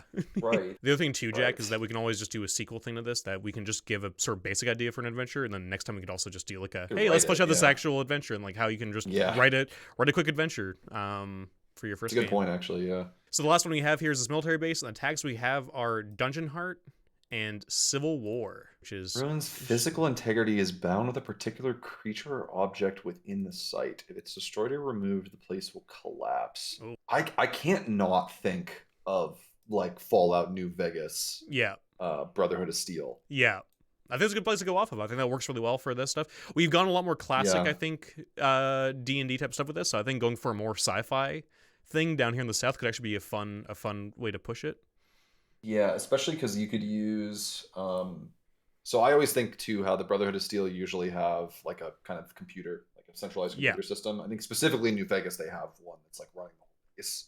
yeah, So like, it's running like the ventilation systems and stuff. Like it's yeah, running whatever is upkeeping the facility. yeah. And I think this is a great idea to use, or a great place to use neat creature in here, which is a what are I like where your brain's head there, Jack, because I have an idea off of this from what we're reading. If you want to say what you're fine there though, you can do that first. yeah, so Eidolons. So like it is an artificial mind that's running this Yeah. place. So your classic like AI running the building. Yeah, I was literally thinking, because you were saying the whole Brotherhood of Steel thing and we're going more sci-fi, and there's a civil war here. I think having this whole sort of secret war underground that's going on between these two factions could be really, really interesting, where you have maybe one that's being led by the supercomputer that has a bunch of zealots following it, or just whoever's following it, versus whoever the other side might be, which could be the original leader who's been deposed by this AI or whatever it might be. I think the idea of a lot going on here that nobody in the outside world knows until they actually enter this place could be kind of an interesting way to go about it. Yeah. Um, I think maybe so this Eidolon, an Eidolon is the world's without number equivalent of like an AI. yeah, But it leans into the like tech, science fantasy technomagic stuff where yeah, like they're like ghosts, yes, right? That haunt yeah, places. Um and so it runs this facility, and maybe it's not like necessarily, it could be servitors or something that it hmm, runs, or it could just have like automated defense systems and like be more like it's integrated into the facility itself. yeah, And maybe the civil war is between it and some much more recent inhabitants that have stumbled hmm, upon this. Maybe like some Anak, maybe like, yeah, somebody who's essentially like, no, we want to take this place for our own. And but they're, I think, making them not humans, because then they would just have gone up and recruited more people. yeah. No, So I think that's an interesting idea completely. It could also mean, if it's non-human or like a demi-human, maybe the certain powers this Eidolon has doesn't work on these creatures, so it's already enslaved or already brought people into the fold that it already has, whether it's servitors or people or anything, or right. machines. But it can't really comprehend maybe perhaps these illogical creatures who are acting more on emotion, or it's not able to read as well with whatever's going on with it. I do agree. I think something non-human could be an interesting way to do it. Yeah, you could go with like one of the outsiders, like a Jikagita, which are like they're like aliens from Alien, pretty much. Yeah, Except they're outwardly a lot more intelligent. yeah, Like they are predators, and they will like truss people up and take them back and use them to make more Jikagita. yeah. I mean, maybe this Eidolon used to be one of their things, and it's sort of broken off, gained sentience, and sort of has decided it wants its own thing, or has its own motivations now. But we can start rolling, just sort of Yeah. get an idea instead of us spitballing the whole time. Yeah. So like, let's see. Yeah. And I think using outsiders here is a good idea, because we haven't really done any of the outsider stuff so far, and that is kind of an interesting aspect of the Letter Earth setting, so it could be fun to do some Yeah. outsiders. Yeah, Jikagita are weird too. I know some people don't like some aspects of them, because like if they can just do their reproduction thing with animals, but Hmm. they're like not as intelligent. They're like, Yeah, like they're essentially us. xenomorph type things, right? No, like xenomorphs Yeah, will and if use so, if they the. do it with a human, Yeah, they're like these really smart, yeah, like man-born yeah, ones that are bigger and taller and a lot smarter. yeah. So, ooh, it doesn't. It's not actually explicitly in here. Hmm. Maybe one of these like was born from somebody who had knowledge of this, Hmm. and it's not explicit, but like maybe they have some memory or like some imprint of things that the host knew, Yeah, and so they're like, oh, we can go to this place, like there are treasures we can use yeah, to further that'd be our interesting. agenda.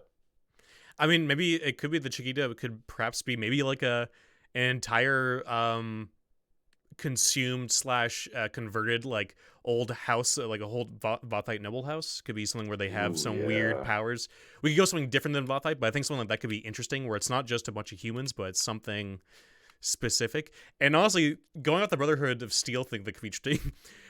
Literally a group of some sort of weird soldiers from the past that had this military base. Perhaps that could be that. I like the idea of coming back from where the memories are held here, and they're here for whatever reason. Um, so it could be weird technophiles. Yeah, and we don't have to define like where they're. No, I think it's probably good to not define what they are, because yeah, like just a group. we've kind of Yeah, danced around who this force belonged to. We yeah, know that there was like a renegade thought noble house that was yeah, helping them, but who was actually yeah. waging war on them? Exactly. Basically, they're just not a bunch of bandits that were taken and turned into these things. They're something interesting as a faction that I think makes them more interesting, because they've turned into something totally different. Yeah. All right, so we can roll in our ruin generators again. We got a lot of tables for this. We already know how old it is. Like it's not part of a prior nation or polity. Um, What do locals think of it? They don't know about it. Yeah. It's a big part of it. Yeah. What I, basic kind of ruin it is, we know that. How did it become ruined is a good question. Was it just left here to rot? yeah. Like, we Roll a could roll d8, on Jack. that one. Roll a d8. We'll Yeah. see. We'll see how it became ruined. 4. A working's failure or magical disaster struck, which could be sort of the point where whatever this eidolon was broke off.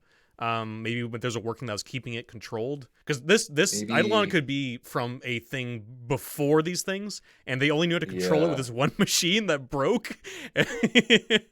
Or like whoever, the thought, maybe the Vothlites found them Yeah. and unleashed some kind of working or magical disaster that only killed the inhabitants and didn't actually damage it. Yeah. Like that. Like maybe like there are inexplicable like copper stains, like big areas because like whatever they did just crushed everyone inside instantly, like, or something crazy like that. Or I guess because they probably would have been counterattacked by the Vothites. So, oh god, just imagine something that just made them all like immediately have all of their like just seize and have like hemorrhage. Yeah. And they all just die on the spot. Yeah. They're all like just take a whatever 60-12 psychic damage. Yeah, exactly. Attack. That's very interesting. I like that a lot. Especially for the Vothites, that must just be like the worst hell that they could imagine. Just for just in terms of like the worst pain being specifically used on them. Yeah. Okay, let's actually use our tags here to generate some people, or look at what we can to generate some like more specifics about this. So we got our Civil War and our Dungeon Heart. So potential enemies. I think we kind of know that, right? Like it's the Jikagita here, and then actually the first enemy on here is outsider determined to kill or steal the heart. So yeah, I think that works perfectly for that. A heart creature that would be very convenient or satisfying to kill. Which one's that under? That's also an enemy. Oh yeah, it's right there. Yeah, potential enemy for the Dungeon Heart. Friends. Yeah, maybe the heart itself could try to barter with the players. Yeah. It could be starting to be on the losing side a bit, and it just needs that little, or that like sort of just stalemate where this is very like sort of Clint Eastwood type thing where the players sort of walking into town and sort of people are just trying to like see if they can get them just to upset the balance. Yeah, tip the scales a little bit. Exactly. Complication. No one involved realizes that it will cause a somewhat slow motion destruction. It's probably accurate. Yeah. Thing. I like the precious object that is the heart. I mean, it's an AI, right? Like they could probably literally take it out. Places. Obviously, you have the server room, whatever it actually looks like. Yeah. It could also be if we want to go off of New Vegas again with like Mr. House being like an actual guy that gets, it could be like a big tube, something that comes out with an actual like weird, I would say maybe not an actual like human heart, but something maybe weird and organic or beyond, like it goes into such technology that looks like a weird thing. Like it's almost like it's not stored on like a disc. It's like it runs on like some substitute for an actual brain, like some structure that has been grown. It's like big. Like you can cut it out. Like you can take a copy of it, but you can't run it. And then we have for the civil. Oh, go ahead. I was just saying, and the nice thing about this too is just that because this could be potentially a little bit higher concept depending on what kind of game you're running or for your players. The nice thing about Outsiders is that their motivations don't necessarily need to be understood because they can just be weird as fuck. And an Eidolon's also weird as fuck, so there could be a level of like, these things are happening and you don't exactly know why. Not like in a frustrating way, but just like in a way that you could be like, don't worry about the details too much, guys. This is just, here's what you do know and here's what's happening for whatever fucking strange reason. And this is, I think, the way that these are intended to be used. It is just kind of go like, what can I incorporate from these tag categories to kind of flesh out the idea? I mean, honestly, though, I think we have, like, a lot of stuff here. Like, I think we're overall pretty good. Like, we have this weird Eidolon. We have the Outsiders.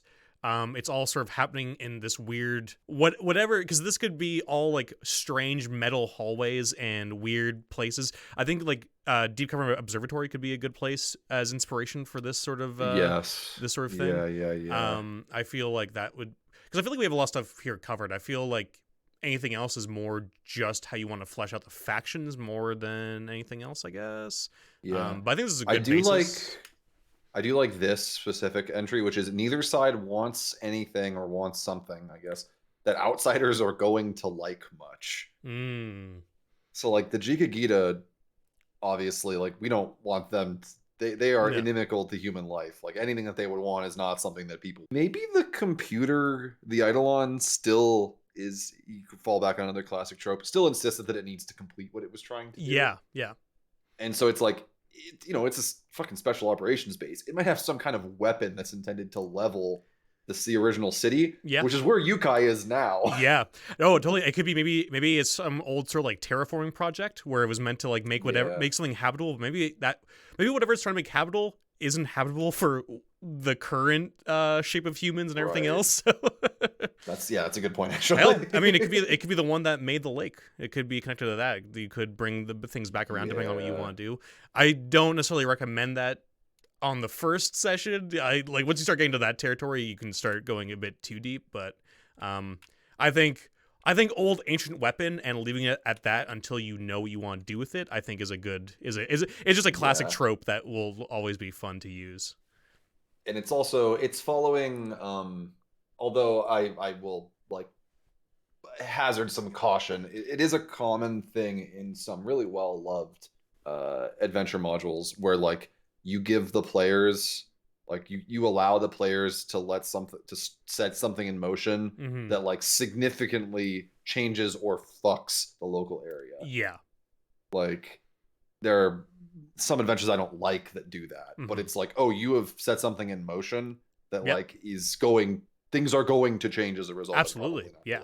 So we're running a little bit low on time here. So what we're going to do now is we're going to flesh out Yukai to an extent that works for this, where you have all these different sites that you can work on.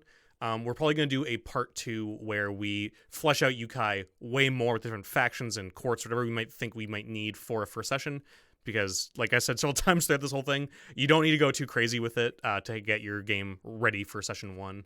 But at least this way we'll have Yukai finished up, and then perhaps we can do a second part where we go through making a starting adventure for your Hexcrawl game that you're looking to run, and then also flesh out the sort of starting area. So let's just give Yukai 2 tags, I guess. So because of the lore of a Medkist, there's like a nominal king, and like when he was one of the like he's the king of like the Darian refugees, right? Who rules this place. And they elevated all of the existing local rulers to like nobles. So it stands to reason that like all of the individual little nobles are very, very different because they were just whoever was already here. They have vastly different power levels, and like who's actually governing and their system of government could be pretty different. Yeah. So we could do the government construction rolling. I think that'll be fun, and then we can flesh out the city a little bit based on that. Yeah, that works for me. So like this isn't the capital, so it's probably like a large town or small city, probably a couple, maybe no more than 5,000 or 10,000 people. Yeah, because I think it said it might. I mean, we can do our own thing. You don't need to follow the lore, but I think it might say there was 100,000 or 50,000 people in Yukai. There's 50,000 people in Medek, the capital. Oh, okay. There's 1 million people in a Medkist, so I mean, this could be just any city smaller than 50,000 would probably make sense. You're right. Yeah, I for some reason thought this was Medek. Yeah. Okay. So what page is I think we should the government one? 132. All right, we got a nice roll table for this. All right. Bam.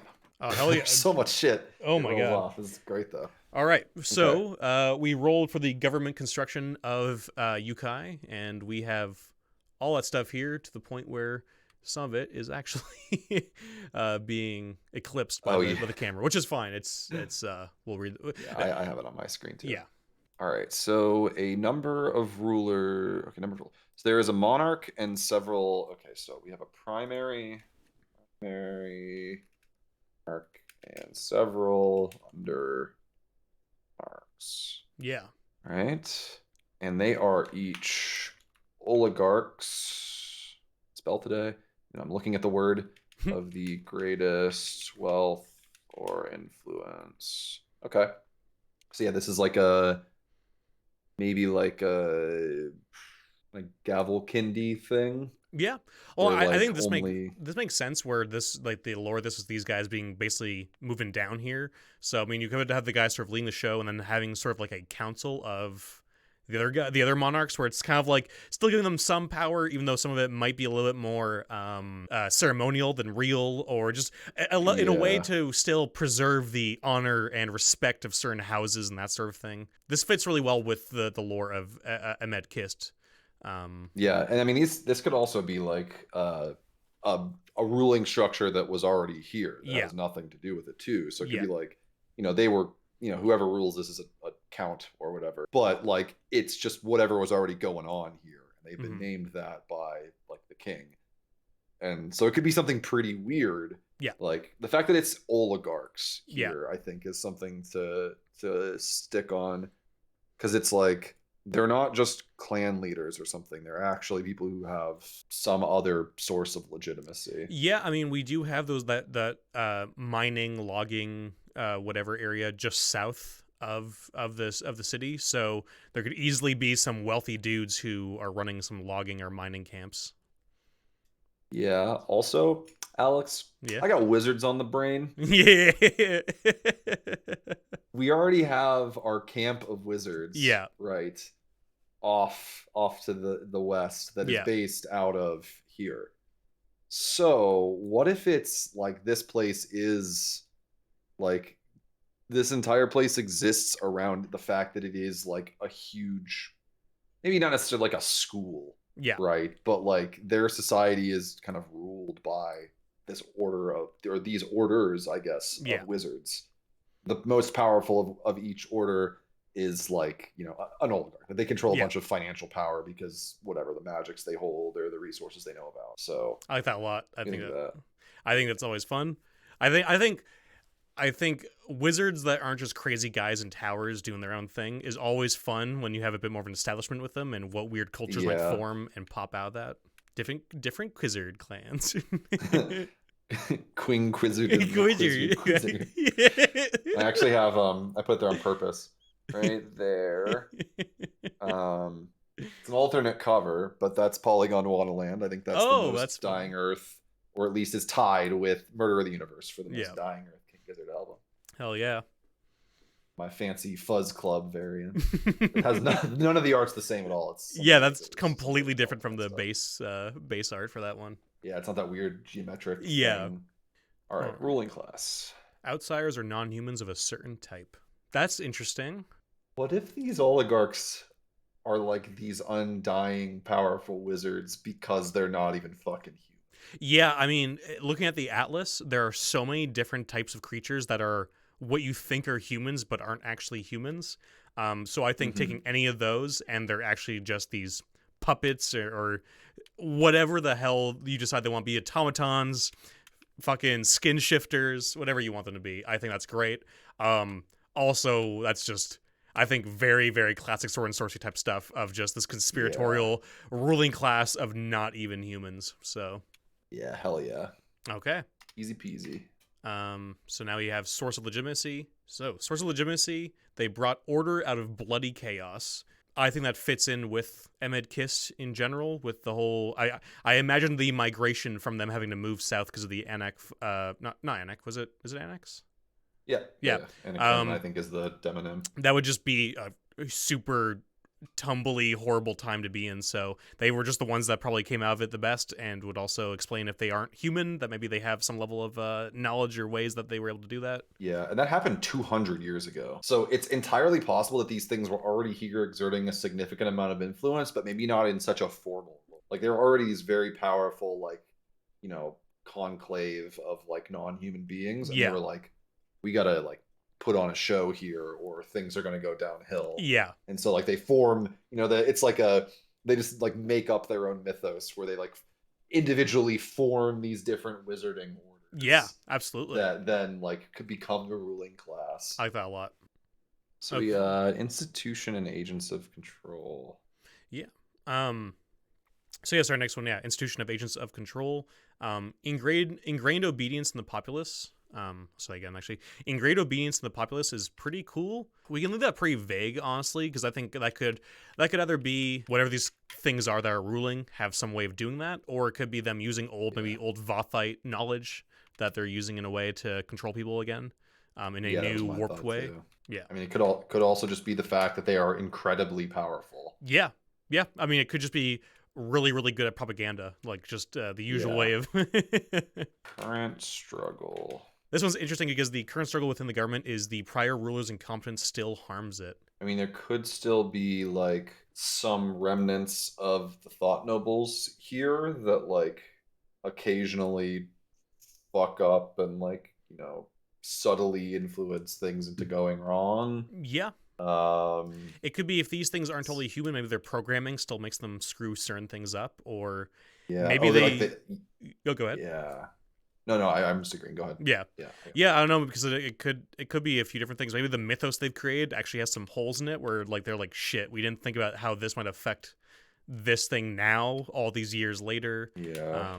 Could also be that if these aren't the same things that have been ruling the entire time, but generations of them, it could be whatever the last generation was just a super glitched creature. Yeah. Or just, you know, something wrong with the last guy who's absolutely just been destroyed. Maybe even like has everything, all remnants of that guy has been like, you know, sort of wiped from the history books, but there's still whatever effects that person had. So that one could go different ways. I think. Yeah.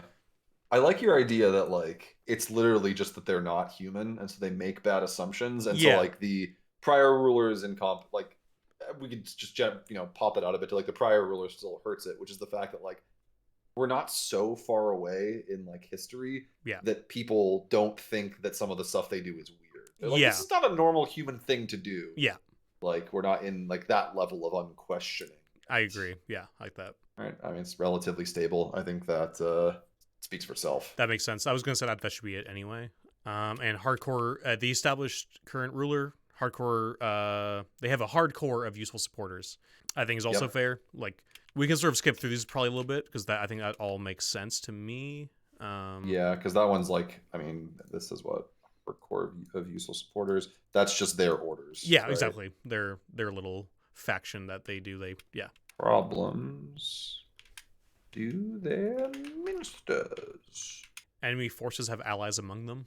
Like the enemy forces have allies. Like that work together. Yeah, I think like I think the way I would interpret that is that some of the ministers are not actually loyal. Yeah. Right. It could be interesting. Or at the very least, some of them are willing to entertain outside forces. Yeah. I don't think either of us have a strong idea of what that would mean, so we can just move on. Yeah, no. Well, the strength of the government is just like, would you like some more of that? Yeah. I see what vibe you were going for, so I went ahead. Yeah. And just gave you the thing that you should have gotten. Yeah. Which is to say, we rolled, it has access to powerful sorceries. Yeah. Duh, lol, Lamau even. So, for officials recently causing problems, law enforcers acting as if they are the law is interesting, because whatever these creatures are, maybe there's only so many of them, so they still need actual humans and, you know, actual people who are, you know, the actual officers. And I think, you know, the types of people that might go to law enforcement, I think totally works that they would just be too heavy hand. I mean, we are in a brutal world, so you know, if you want to keep things stable, maybe they're a little bit overzealous, causing some civil unrest here and there. Maybe not following orders exactly, but rather, you know, giving into emotions a little bit too quickly. Ooh, maybe even like perhaps the actual rulers, these like not wizard things, are like giving the human wizards too much autonomy. Yeah, so they're kind of twisting the actual orders to suit themselves. Yeah, could also be interesting if these law enforcers are perhaps maybe suspicious of how the government is run, and they're starting to become their own little faction of militant guys in the government that are, you know, not good either, but more human, maybe, depending on how you'd want to play them. And lastly, we have recent government event. A major faith was offended by the rulers. I feel like we could still go off of those wizards that are off in that other area. I feel like that could be a holy site or some sort of interesting. We could also pull in some of the faces of the Gyre in here. I don't know Yep. what page those are on. I wonder, Jack, it could just be any major faith you want, really. But if these guys are like these weird autonomous sort of non-humans, maybe they're like super secular or like really atheist and have completely offended a faith by kicking out or slaughtering everybody of a certain faith in, they had too much power over the actual people. They're like, why are these people still going with this faith? We are giving them proper reasons to follow us. Why are they still listening to this stupid, like, obviously imaginary god, or maybe it is real, whatever it might be? So the easiest one to do with this, and I think the one that makes the most sense, because it also fits with the broader theme of how the Gyre is kind of going like, oh, the Reaping King doesn't give a shit about us. We're going to start doing our own thing. Yeah. Taxes, like, we're not going to listen. Yeah. So there is a religion called the Brass Cult, which is the like there's a term for it, but like when you worship the emperor as a god kind of thing, even though while they're alive, it's like that kind of religious cult where like it was never required to formally worship the Reaping King, but people still inevitably worshiped him as a god. So like going like, well, they haven't done anything for us in fucking centuries. Yeah. Like a lot of the other kingdoms, the larger kingdom entities, I mean, Emedkist may be among them, have openly said like, we're not dealing with you anymore. And so they just booted out all of the imperial officials from Kadun and said, take a hike. That's our government. I mean, I think that says so much about this city. Yeah, already. This is like a weirdly authoritarian, I mean, not really weirdly authoritarian, it's a feudal, most of feudal societies which are authoritarian by design. There's not exactly a whole lot of democracy going on. Yeah. We could still generate some tags if we wanted to. They may like clash super hard with this. It might be worthwhile to do it just to see if we get. Yeah, let's just see what we get, but honestly, I'm pretty happy with this, but it's just fun just to show what else you might have here. So for sure. You just want to roll the community tags twice. Yeah. All right, so for our first tag, we have corrupt laws. Okay. All right. And cursed circumstances. Corrupt laws is what law exists here is for sale or does not apply to certain favored groups or castes. Okay, we can already see how this would tie into our enforcement going on by like the human wizards. Yeah. Where like now it's gotten to the point where like they're like, nah, we're a little above the law. Versus all you normal guys. So while some degree of corruption and noble license exists almost everywhere, this community lacks any shred of impartiality. Strangers might be fleeced by local lawmen. Evildoers can be absolved by a payment. And powerful gentry do as they please. Yeah, I mean that fits in line where I think, the law enforcement is maybe out of control there. Like we have the law enforcement, where they think they're the law. Maybe they're actually really harming the community by, I like the fleecing down. I like strangers being fleeced. Lots of traders maybe having a little bit too much of a, maybe the tariff's only 10%, but for some reason they're getting, 20% taken off, and the other 10% is going a different way. I think police going out of control, or law enforcement in general, I think works for that, for corrupt laws. Yeah. The laws themselves might not be corrupt, but it could just be the enforcers are the ones that are a little bit out of control. I think cursed circumstances is not really. It's not even like a twist. I just don't think it really fits. Yeah, do you want to do a different one? Yeah, just roll again, see if we get something that strikes. Decaying working. That actually does make sense. Great magical working has been a critical part of the community since its creation, but now it's beginning to decay. It may function only intermittently now, or its effects may have curdled into something double-edged. The locals have no idea how to fix it, and indeed, it may not be possible to repair it with modern knowledge of sorcery. I think that works really well. I think going back to those sorcerers in that other area is a great one to go off of there's a lot of information going off of a different site, which I think works, and the reason why they're out there is maybe because they need other spare parts of this working, or finding knowledge on how to replacements. Yeah, like maybe it could be like the water or something. Like that's why that lake is important. Maybe this working is attached to these weirdos who are running this place, and maybe that's why the law enforcement is able to sort of get out of control. If they're starting to lose their control over the community a bit more as time's going on, they're getting like. Which would also explain why things are going wrong in the other area, in the Academic Wizard Research site, just because maybe there's just a lot of pressure from a lot of different factions within this, just trying to figure out what's the best way to use their resources that are starting to become more limited. Maybe that guy, speaking of the research site, maybe that guy who's there, like, telling him to shut it down, that may also be a power play by, like, that faction who's not doing the things that the rulers want. Yeah, exactly. Where they're like, because they know that working helps them keep power. Yeah. So they're like, fuck this. Yeah, I think that's very interesting. We're going to make sure they don't find it. Yeah, I mean, I think we got. I think Yukai is everything. pretty well fleshed out in terms of its government structure. I think that's pretty good for what we're doing for this. Is there anything else you want to do? Because I'm probably just gonna do like to summarize, just sort of go over everything we've done. But I don't know if there's anything else you want to do. But I think this is pretty good for first like things you want to go do. Yeah. Also, I think it really does speak to how strong this is that we were just able to roll that, and we got to tweak some things, but like we just went straight through and we're like, yep, okay, totally makes sense, neat, okay, that twists our expectations. Like absolutely, it was so easy to do that. Yeah, I mean, well, I had zero thoughts on Yukai until we rolled that up, for example, and then we've now created a city run by something not human that is trying to get a working again for some reason, and things are starting to crumble here and there. So yeah, I think just to quickly summarize, because we have a lot of this done, and I think we're probably going to do a second session of us maybe doing that first adventure, and maybe fleshing things out a little bit more.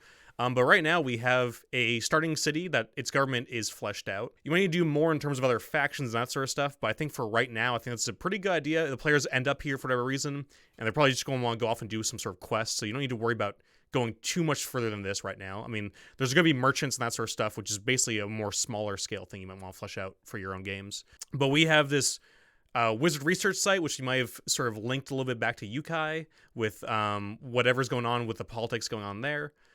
We have this lake with the zealots that is very interesting, and we have this lost city with these also weird, what we said, like sort of naiad type things.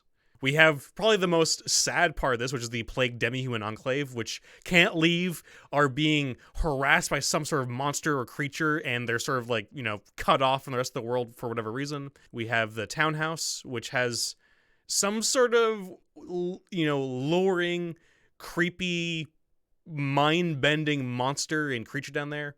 And finally, we have the military base that has an underground civil war, or some sort of secret war happening between an Eidolon and some outsiders. So we have a big variety of different things you can do here. And this is just the things we fleshed out. We have so many other things here too that if you didn't like any of these, you can just go to the other ones and flesh those out or change things how you want them. But this is honestly way more than you probably need for a first session, if I'm being fully honest. We just want to make sure we got enough variety in what we were doing. It's also, I think, just a testament how easy it is to just let your mind run away with what this gives you. Absolutely. Like, that is way more than I would prep for like an initial session. Yeah. But it didn't feel like we've been doing it for very long, and it just kind of happened. Like it flowed. It wasn't like when we got tired of something, we moved on. Exactly. But it turns out it's so easy to do this stuff that you don't get tired of it really easily. No, not at all. So yeah, I think this was a pretty good success on how to use the tags for the system if you're trying to build a Hexcrawl. And I think next time what we'll do is we'll just write out a little story. We'll use more stuff from the book, maybe just some of the ideas here, and just get like a little starting adventure that you can use to sort of send your party on as a sort of intro to your little world here. So I hope you'll find that helpful. I don't know if there's anything else you want to say at all, Jack, about this. No, this game rules. That's all I have to say. Yeah, absolutely. And again, you can get the PDF for free, which I believe has, I think all the tools you use today, I believe, are in the free PDF. We didn't use anything outside of the PDF. Perfect. That's the perfect way for for that. But yeah, thank you guys so much for watching. I have no idea when part 2 will be out, because that could be at any point. But I'm excited to basically finish up fleshing out what we have here and having a campaign-ready setting. And this is just one setting of what could be a gigantic area that you could make yourself someday. So yeah, thanks a lot, Jack. This was really fun. I'm glad we got to do this. Yeah, this is great. We're a little bit of it takes a while to kind of get started, but once we got everything, like at surface level generated and started to get some momentum, it was just like bang, bang, bang, bang, bang, like bouncing off each other. It was absolutely. It was a lot of fun. Yeah, I agree. All right, well, thank you guys so much for watching, and we'll see you next time. Bye.